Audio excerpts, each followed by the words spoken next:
tell her what she wants to hear. See if the Queen Regent is ready to receive us.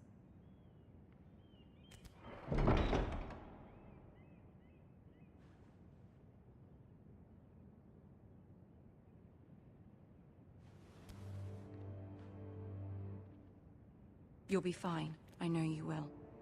You may feel one thing, but you must say another.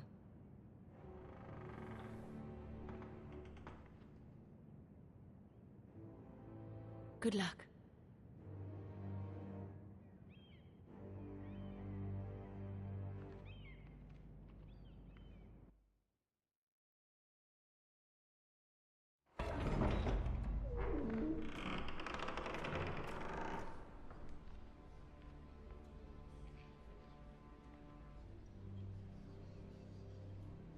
You can do this.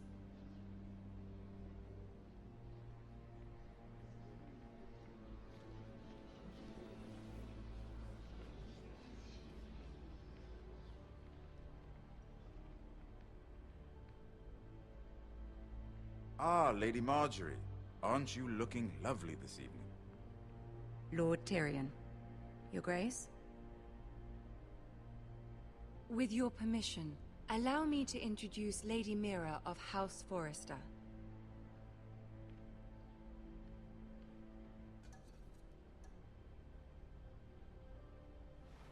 Your Grace. The girl knows her courtesies. Impressive. You may rise. House Forrester is a northern house loyal to the king. Are they? I beg your pardon, Your Grace. I wasn't talking to you. I want to hear from the girl. Is your family loyal to the king? Perhaps you should ask the new Lord Forrester. He's not here, is he? She is. Joffrey is the one true king, Your Grace. And yet, for centuries the Forresters have been loyal bannermen to House Stark. A house of traitors. They were the Wardens of the North. We all served at the pleasure of the king. Clever girl. Perhaps too clever for her own good. The girl did name Joffrey as the one true king. Is your house willing to swear fealty to your new liege lord, Roose Bolton? He is the Warden of the North, Your Grace. He is. And I the Queen Regent and Tyrion the Master of Coin. The girl has a remarkable talent for answering questions while in fact saying nothing at all. Old allegiances are not easily abandoned. But now that the war is over, we must look to rebuild and forge new alliances. There are ships and shields to be built, and Joffrey will need a steady supply of ironwood for his armies. I'm told there are others who would happily serve that purpose, but I trust we can rely on House Forrester. Forster Ironwood does seem rather unique. Yes, Your Grace. It would be a shame to see it fall into the hands of another house. I imagine you'd do almost anything to prevent that from happening, wouldn't you?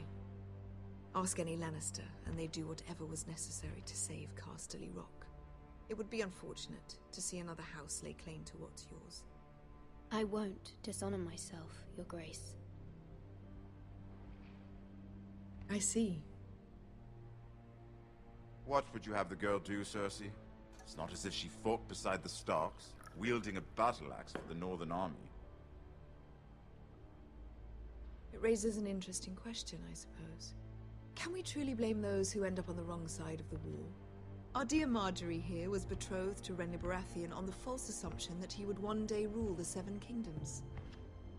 Can we fault her for her mistake? Should she be held accountable? I won't judge her, Your Grace. I wasn't there. I didn't face her decisions. Aren't you a delightful girl? If only one could flit through life without ever holding an opinion of their own. If there's a point to this, I hope you find it quickly. Loyalty can be such a hard thing to define. This city alone is filled with all sorts of ambitious opportunists looking to reinvent themselves, pretending to be something they're not.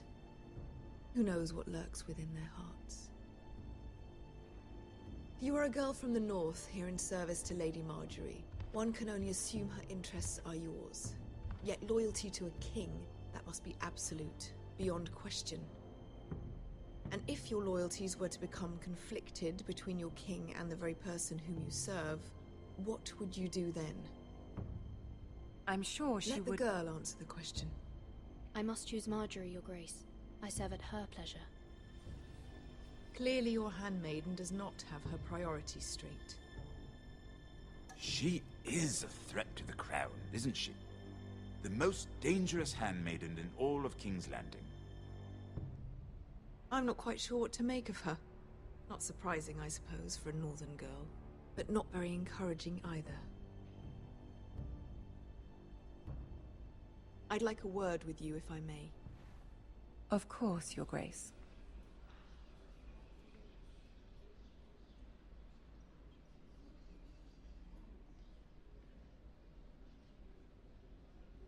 I'll walk you out. This may come as a surprise, but I met your father once, at the tourney at Lannisport. Even then he didn't trust Roose Bolton. We only spoke briefly, but your father struck me as an honorable man. You have my condolences for his loss. These would be trying times for your family, even under the best of circumstances. Thank you, Lord Tyrion. That's very kind of you to say. You were brave to declare your loyalty to Lady Marjorie. No doubt she was pleased, but Cersei, she will not soon forget what you said. It was quite the first impression. I, of course, found it all highly entertaining. I did it for Lady Marjorie. As you should. And of course she has your best interests at heart.